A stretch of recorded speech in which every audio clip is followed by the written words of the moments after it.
Okay, thank you, everyone. We apologize for being a little bit behind on the start of our EDC policy review meeting. So this is the 7 o'clock agenda that we're going to be looking at in open session here. So I'm going to call this meeting to order.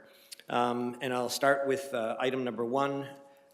One of the items is an approval of agenda. One addition to the agenda will be item 4.1, which is a letter from the Peel chapter of the Building Industry and Land Development, BILD, B-I-L-D, regarding the Peel District School Board Development Charges Study and Draft Proposed Bylaw. As this is a committee meeting, we only need to move items, everyone, so no seconders are required. Trustee K. McDonald, will you move the amended agenda? Thank you. Any comments or questions from trustees about the agenda? All in favor? Carried. Declaration of conflict of interest. Any? Seeing none, moving to item 3, there were no requests to delegate, so on to item 4, which is a special section for receipt. 4.1 is the letter from BILD. Trustee B. McDonald, will you move receipt of this, please? Are there any questions or comments from trustees about the letter? Seeing none, all in favor? Carried, thank you. Item 5 is new business. 5.1 is the Education Development Charges Policy Review. This is here for our receipt. Trustee DeCroo, will you move this, please? Thank you. And I believe Controller Wright will introduce a consultant for a presentation on this review.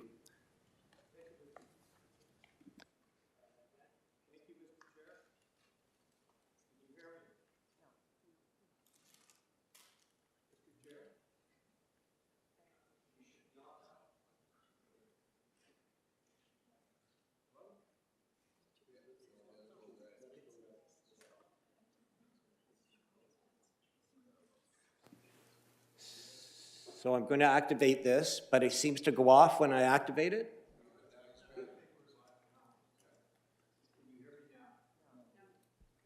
How about Randy? Randy, just go to the front. How about the podium at the front, Controller Wright?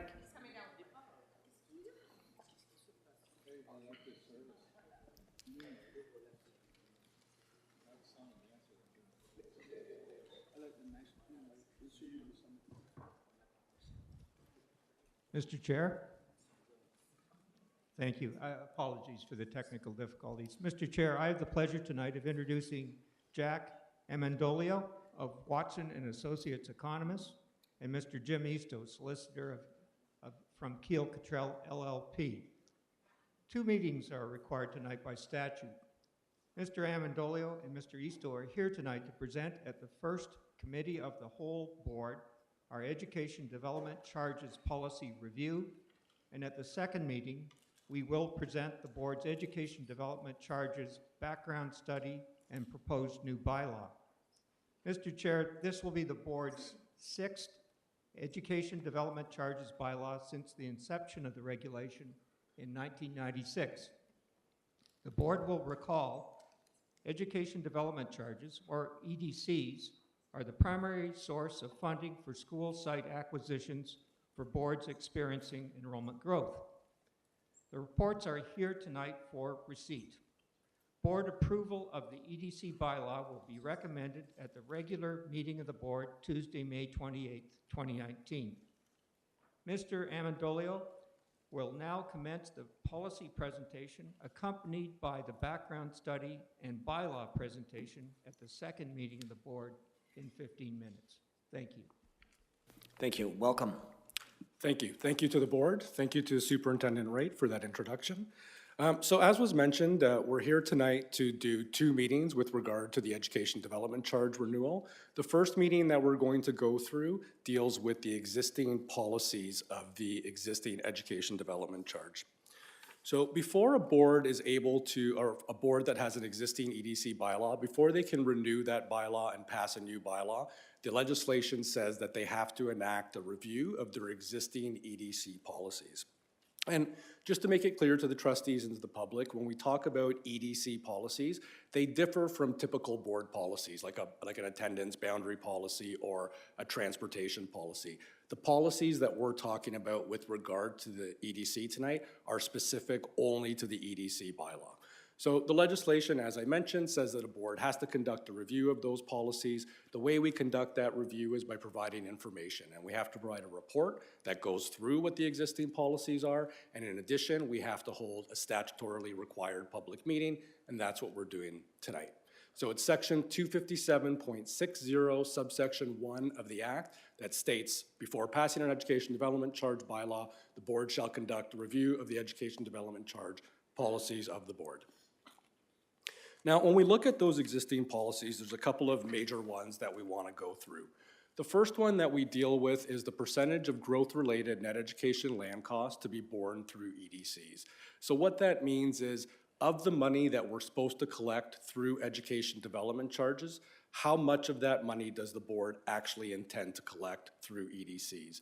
And the answer for most boards is typically 100%. The board relies, as Superintendent Wright mentioned, almost exclusively on those EDC funds to buy sites for new schools. So if you allowed any type of exemption to that EDC bylaw, so we tried not to collect 100%, the Board of Trustees should be aware that any non-statutory exemption would result in collecting less than what you're supposed to. So just to give a very simplified example, let's say that the board said, we want to exempt every future red house. And again, just a very simplified example. If we were supposed to collect $1 million from red houses and the board decided to exempt those, then obviously that would be a shortfall. So that's something that's important for the trustees to recognize, is that there's limited ability in recouping those funds if you grant a non-statutory exemption. There are exemptions that are built right into the bylaw. So on the residential side, for example, if you have a single family home and you add a unit to that single family home, so let's say you turn it into a duplex, then that additional unit is exempt from EDCs, and we work that into the calculation. So that's a statutory, a legislatively required exemption, okay? The next policy that we're going to talk about is jurisdiction-wide versus area municipal or sub-area charges. So what that refers to is the legislation allows a school board, when they implement EDCs, to have one uniform rate across their entire jurisdiction, or if a school board decided to, they could have multiple different area-specific rates throughout their jurisdiction. Right now, the Peel District School Board's policy on that is to apply a uniform rate across all the region of Peel. So regardless of where you're building a new house, taking out a building permit, the EDC rate is the same throughout the entire jurisdiction. And that's pretty typical with the majority of the bylaws in Ontario. The next major policy that we talk about is the percentage of net education land costs that are borne by residential and non-residential development. So again, the legislation permits school boards to charge anywhere from 0% of their education development charge to non-residential development, all the way up to 40% to non-res. The average around the province is around 90% residential, 10% non-residential. There are bylaws that have 100% residential charges. There's bylaws that have up to a 25% non-residential charge. So it does vary across the province, but the average is around 90-10, and your board is consistent with that average in that 90% of fees are collected through residential development and 10% through non-residential. And the last major policy we want to go through are uniform charges for all types of development versus differentiated charges. So what that policy means is that, again, the legislation permits the board to choose whether they want to enact an EDC bylaw that charges one rate regardless of the type of development. So if you're building a single family home, it's one rate. If you're building a townhouse, it's one rate. If you're building an apartment, it's one rate. Before 2002, the EDC legislation only permitted boards to charge a uniform rate across all types of development. In 2002, a change was made to the regulation to allow boards, again, to choose whether they wanted uniform or differentiated charges. Since that change got made in 2002, no board has elected to go with a differentiated charge. So all in-force EDC bylaws in the province of Ontario from 2002 to current bylaws that are being passed are all uniform based, and your board's bylaw is the same. So just before we get into the new proposed bylaw, I just quickly want to say in terms of public feedback, when we talk about these EDC policies, These are things that we go out to stakeholders with, and we elicit feedback or try to solicit feedback from the stakeholders in terms of what the existing policies are today, and is there any desire from stakeholders to see a change in how the board implements these policies.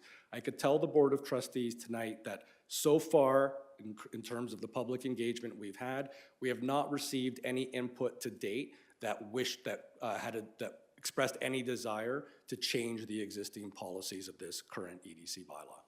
So I thank you for your time, and if there's any questions, I'd be happy to take them. Thank you. So trustees, we mentioned that this is here for our receipt. Are there any questions or comments from trustees? Seeing none, we're voting to receive this review. All in favor? Carried. Thank you. Item 6 is reports from officials and staff. There are none. Item 7 is questions asked of and by board members. Seeing none here. Item 8 is public question period. Are there any questions from the public? Seeing none. Item 9 is further business. Do trustees have any? And seeing none there. Item 10 is adjournment. Trustee Davies, will you move to adjourn? Thank you. All in favor? Carried. Thank you. I know you don't go far for this next report, but thank you for hanging in here with us, everyone, as we start a little bit late again. So this is a 7:15 meeting, Education Development Charges Background Study. I'll call this meeting to order and for an approval of the agenda. There are no additions. Trustee Crocker, will you move the agenda? Thank you. Are there any questions or comments about the agenda from trustees? All in favor? Carried. Item 2, are there any declarations of conflict of interest? Seeing none. Item 3, there were no requests to delegate the board this session either. Under item 4 is new business. 4.1 is the Education Development Charges Background Study. Trustee Green, will you move this item? Thank you. Call on Controller Wright again. Oh, no? Okay. No introduction needed. Right. Thank you.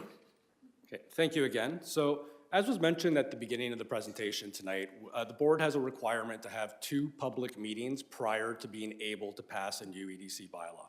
So the first public meeting we just went through, that was a review of the existing policies. The second public meeting that statutorily the board has to have is to actually go through and discuss the new proposed bylaw. So over the next several minutes, I'm going to go through the methodology and the main assumptions of the proposed new bylaw, as well as presenting what the proposed rates are, and talking a little bit about what's been going on with some of the recent ministry changes to the legislation. So, good place to start is what is an EDC. So an education development charge is a charge that is imposed under a bylaw respecting growth-related net education land cost incurred or proposed to be incurred by a school board. So what does that mean in layman's terms? When someone goes to take out a building permit, so before you are able to build a dwelling unit, you have to take out a building permit.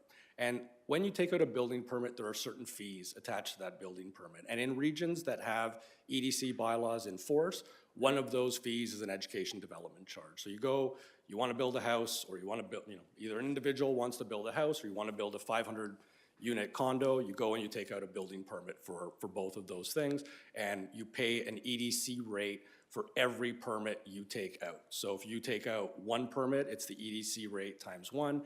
If you're building, like I said, that example of a 500-unit condo building, you're taking out 500 permits for each unit, so you pay the EDC times 500 for that building. Again, important for trustees to be aware, as was mentioned earlier, that EDCs are one of the primary sources of funding new school acquisition or new site acquisitions for the board. Right now, your board's EDC covers your entire jurisdiction, so it covers the region of Peel. The existing EDC rate now is $3,224 per residential unit. And on the non-residential side, it's 45 cents per square foot of gross floor area. The charge, as I mentioned in the policy review meeting, is allocated 90% residential and 10% residential or 10% non-residential. And your existing bylaw expires July 1st, 2019. So every bylaw only has a maximum term of 5 years, no exceptions, no ability to extend that 5-year term. So your board's current bylaw, again, expires July 1st, 2019. So a couple of elements that we should be aware of when we're talking about education development charges. So one of the most important ones is that EDCs recover costs related to net education land costs only. So the money that's collected through EDCs can be used to purchase a growth-related school site. It can be used to prepare the site for construction to occur on, so things like bringing services to the lot line, ensuring that the site is flat and free of debris so you can start construction. Those are all EDC eligible costs, but as soon as we get into any construction or capital type costs, EDCs cannot be used towards that.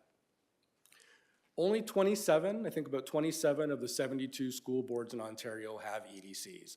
Why? Because you have to meet an eligibility trigger to qualify for EDC. So not every board automatically qualifies.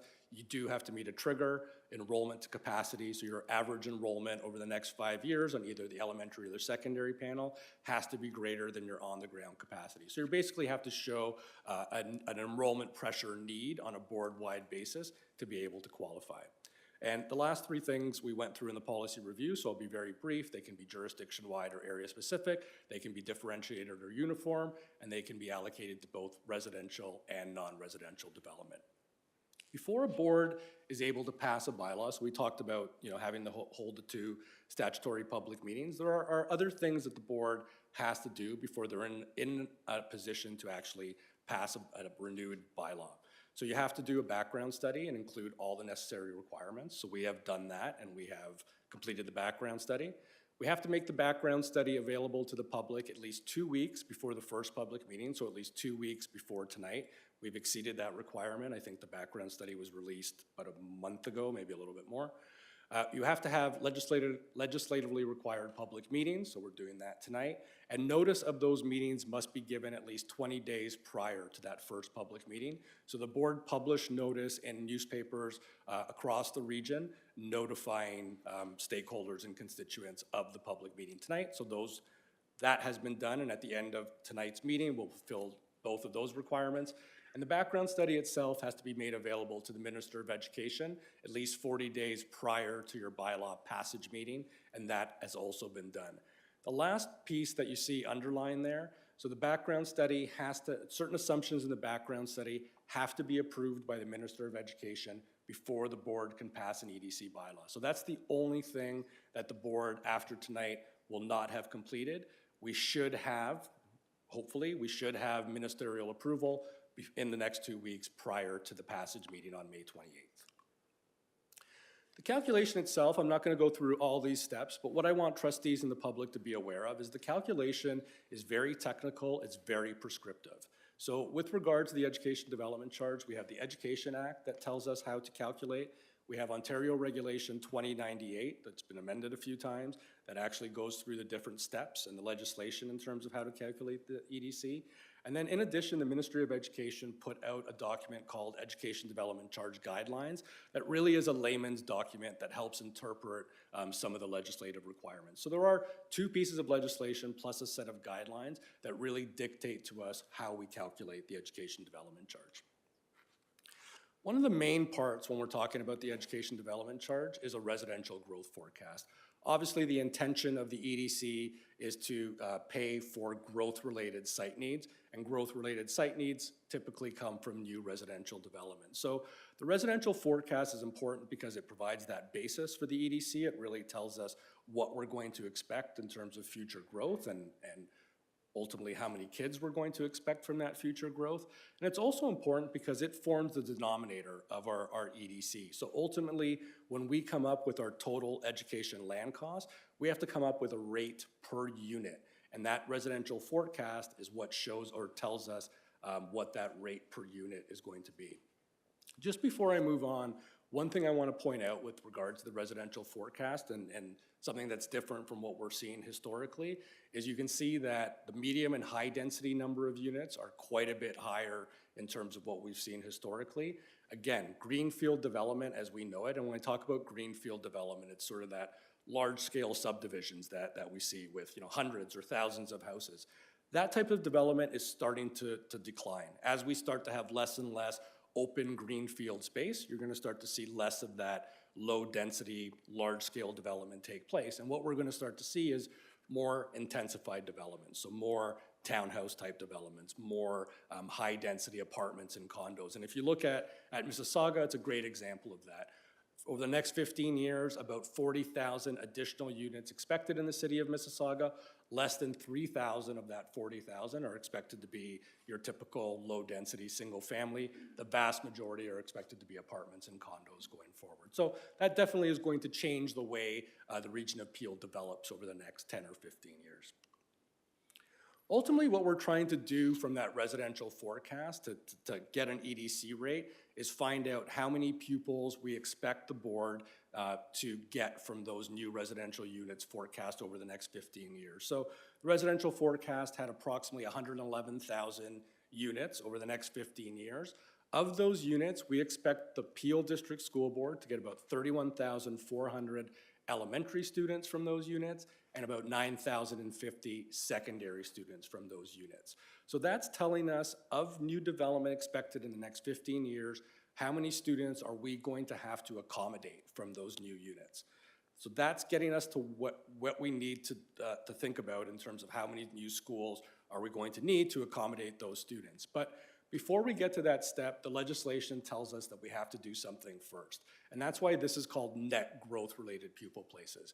Before we say we need X number of schools to accommodate that 31,400 and that 9,050 on the secondary panel, we have to use any available space that the board currently has. So any schools in certain review areas where growth is expected that have available space, so space below their rated capacity, that gets used up first. So we see that 31,413 less 12,858, that's the available space that's been determined, results in a net growth number of 18,555 on the elementary panel, 5,149 on the secondary panel. So now we're getting to the place where we can actually figure out what is our need going to be, because we know that we have to accommodate that 18,500 elementary students and about 5,150 in terms of secondary. So we work with the school board staff and we say, what types of schools are you typically building? What kind of capacities do you build on the elementary side and the secondary side? And from that, we determine that of that 18,555 kids, we're gonna need X number of schools to accommodate those. But to get to an EDC rate, we have to translate that number of schools to an acreage rate. And again, the legislation dictates that to us. So this is right out of the Ontario Regulation 2098. What this table in the legislation shows us that if the board is building a school with a capacity of 1 to 400 kids, you're eligible for 4 acres. 401 to 500, 5 acres, and so on. It goes up by an acre for every 100 kids you increase in capacity. On the secondary side, need larger sites, so 1 to 1,000, 12 acres, and again, goes up by an acre for every 100 kids. So again, we know the number of EDC pupils we have to accommodate. We know by working through board staff the sizes of schools we're going to build, and now we know from this chart the number of acres we're going to need to go and build those schools. So we're almost at the end of the stage where we actually have to calculate a rate, but we know everything except the financial component. The financial component is given to us by a qualified appraiser. So a qualified appraiser goes through the region of Peel, looks at all different types of land acquisitions and sites that are going to be similar to what the school board is going to need to purchase land for school sites, and it gives us per acre rates for the different municipalities in the region. So if we look at Mississauga, land on a per acre basis today is about 3.1 million per acre. In Brampton, about 1.42 million per acre. In Caledon, about 1.415 per acre. So we're in a position now to actually calculate a rate because we know number of sites we're going to need, how many acres we're going to need, and now we can, that final piece, we can actually attach a dollar value to those number of acres, and that's gonna tell us, this many acres times this many, or this price per acre is gonna give us our total growth-related net education land costs. We allocate those land costs, as I described earlier, 90% residential, 10% to non-residential, and we divide those net education land costs over the residential forecast, so that 111,000 units I talked about. We divide the non-res allocation over the non-residential forecast, and that gives us our rate per unit. So proposed rate per unit is $3,476 per unit. The proposed non-residential rate is 46 cents per square foot. So, in a perfect world, if there were no changes made to the regulations over the last month, my presentation would have ended right there, and that would be the rates that we would be proposing for the new EDC bylaw. However, over the last year, there have been some changes made to Ontario Regulation 2098. One of the first changes that was made was a result of EDC bylaws that were being passed and renewed last spring. Not going to get into too much detail, but they basically butted up against the provincial election. We then had a new government that came in, and as a result, boards that were looking for EDC study approvals at that time didn't receive them. Some board bylaws actually lapsed, finally received conditional approvals. Then in the fall of 2018, those conditional approvals that were received by boards were made official through a change to the regulation, so a change to the legislation. So October 12th, 2018, Ontario Regulation 43818 amended Ontario Regulation 2098. And what it basically did, it froze EDC rates. So what it said was, whatever your EDC rate was on August 31st, 2018, when the board comes up to renew that bylaw, they have the ability to renew it, but the rate has to stay the same. So that was the major thing that happened in the fall of 2018. So as we were working towards bylaw renewal for most of this year, we were under the assumption that rates would be frozen. However, March 29th, 2019, another regulation change was made to the EDC legislation. And what this change made, so Ontario Regulation 5519 further amended Regulation 2098, and what this did is it didn't so much lift the freeze as it thawed the freeze. So what it did was it provided provisional phase-in rates. So it said whatever your rate was on August 31st, 2018, you can lift that freeze, and what it said was whatever that rate was and whatever your proposed rate was, you could increase your rate by $300 per year until you hit your proposed maximum rate, or 5% per year, whichever is greater than the two. And on the non-residential side, there was no absolute dollar amount attached. It was only that you can increase your non-residential rate by 5% per year until you hit your maximum rate. So those were the two big regulation changes that got made over the last year. One, it froze EDC rates. The second, it thawed those frozen rates. So for your board, because the proposed increase is less than the $300 maximum increase that we could implement, the proposed increase here would be actually your maximum rate. So your proposed bylaw would go from $32.24. If the board passed a new bylaw in 2 weeks, it would be at the $34.76 residential rate and 46 cents per square foot on the non-residential rate. So before I end tonight, just quickly, I just want the trustees and the public to be confident in that we have fulfilled our public process statutory requirements.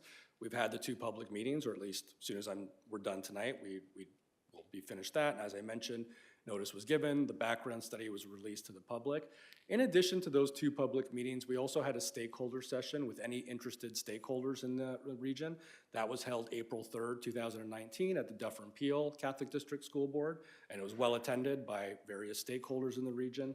And one thing I also want to be clear to trustees and the public is that after tonight's meeting, by no means is that public engagement end. We're willing to accept any feedback right up until bylaw passage consideration on May 28th. So again, next steps, ongoing discussions with the ministry with regards to receiving that background study approval. If stakeholders want to continue dialogue, we are open to that. The next couple of steps, you'll receive some staff recommendations and reports in advance of the May 28th meeting. The one thing I do want to, and bylaw passage consideration is expected to occur May 28th, 2019, again at 7 p.m. Really quickly, about a week and a half ago, the ministry is proposing further changes to the EDC legislation and the Education Act. So there is draft legislation of those changes available now. They're not proposed to take effect until November 1st, 2019. So again, I want to be clear that as far as we're concerned, those proposed changes do not impact this EDC bylaw renewal right now. And I'd be happy to take any questions or comments. So this is where I wish I was an actuary. But staying with what you were talking about, I think you actually presented two items under our item number 4, new business. The first one was one we moved through Trustee Green, which was the education development charges background study. That's where you started, correct? But I think you ended with the draft bylaw to impose education development charges. Is that correct? Sorry, I'm not following the question. That's when I get to speak. That's the next one. Okay. I see what you're saying. Oh, okay. Okay, thank you. I did say I wish I was an actuary. I was trying to follow that. We have two items, and it sounded to me like perhaps you had crossed over. But be that as it is now, are there any questions or comments from trustees with respect to 4.1, the education development charges background study? Trustee B. McDonald? Yeah, thank you. So it quickly went up there. So what you're proposing is a uniform $3,476 for the next 5 years Correct. without any increase over those 5 years. And again, this is where we get in the actuarial, because we have money in a bank somewhere and putting this, we're earning interest on it.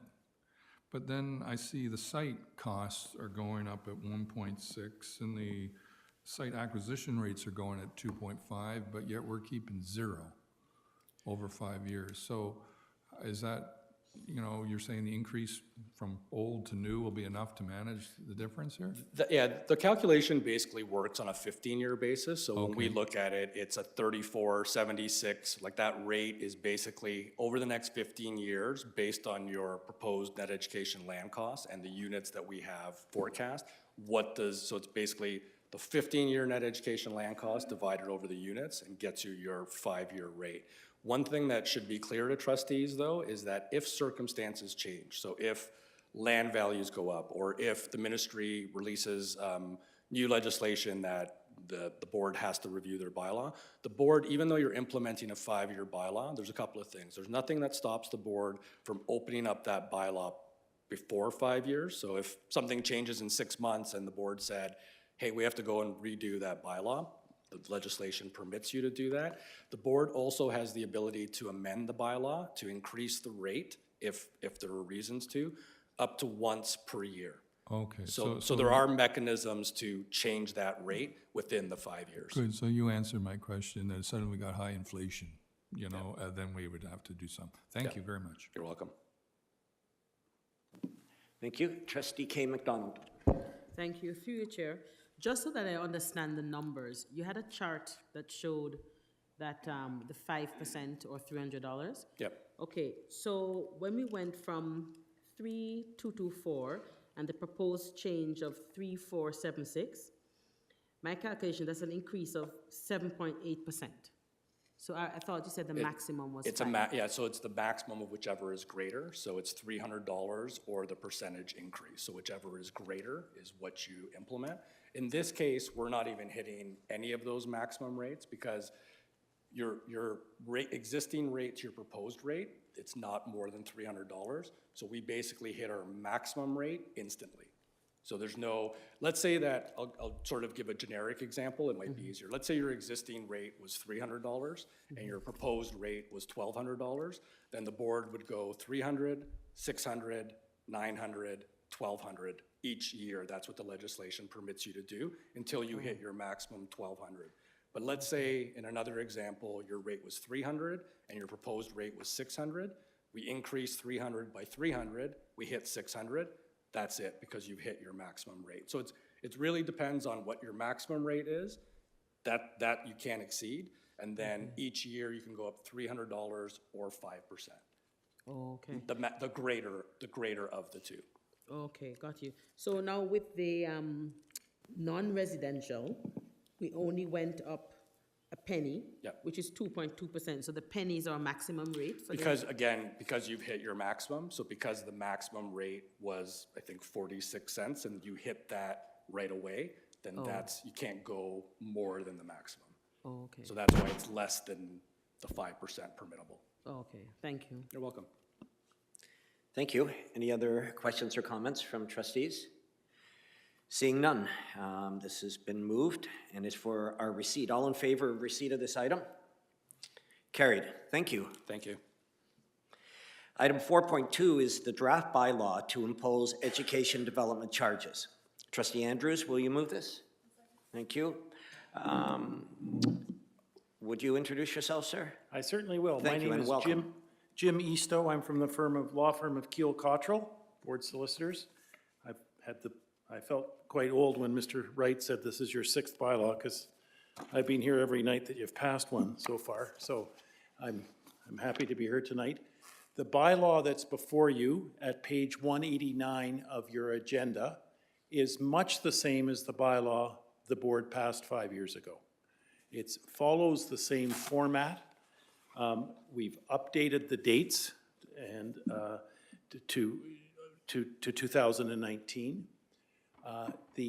We've made 2 amendments of an administrative nature to tighten up exemptions that are granted by the legislation, to make sure that the intent, what we perceive the intent of the legislation to be, is captured in the bylaw, and that relates to the exemption for adding an additional unit to a residence. We wanted to make sure it was an additional unit and not one that was planned at the beginning. And also there's an exemption for an industrial building. If an expansion to an industrial building is less than 50%, there's no EDC paid. We wanted to make sure that people weren't increasing the size of their industrial buildings by 40% each year. So we go back to the beginning. So those 2 are the only real changes made to the bylaw that was passed in 2014. Just on one point, just draw to your attention, oops, I went to the wrong document. On page 192 and 193 of the agenda, the bylaw does contain a recitation of what development is exempt, and all of those items that are listed, or all of those uses of land that are listed as an exemption from EDCs, are statutory. You have no choice, except for public hospitals. This board has chosen since 1996 to exempt public hospitals from paying an EDC, and that's incorporated in this bylaw, draft bylaw that's put before you tonight, and the one that was passed, each of the ones that were passed before. Public hospitals have received an exemption. So those are my submissions or my report. Thank you, Mr. Chair. Thank you. Are there any questions or comments from trustees?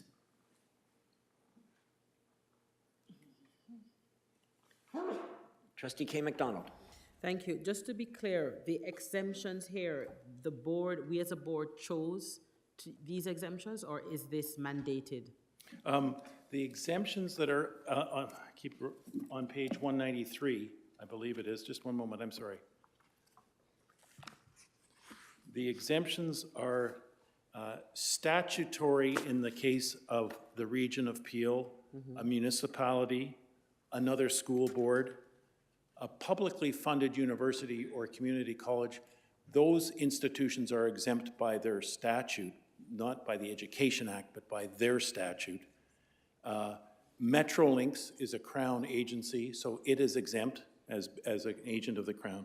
So the only entity that's given an exemption that's listed there that is the board's choice is the hospitals. Okay. Thank you. Okay. Thank you. Are there any other questions or comments from trustees? Seeing none, this is here for our receipt. All in favor? Carried. Thank you. So item 5, there are no reports from officials and staff. Item 6 is questions asked of and by board members. Are there any? Seeing none.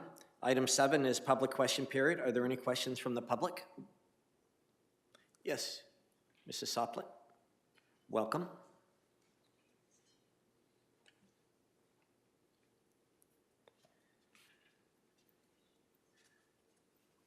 Thank you, Chair, and through you.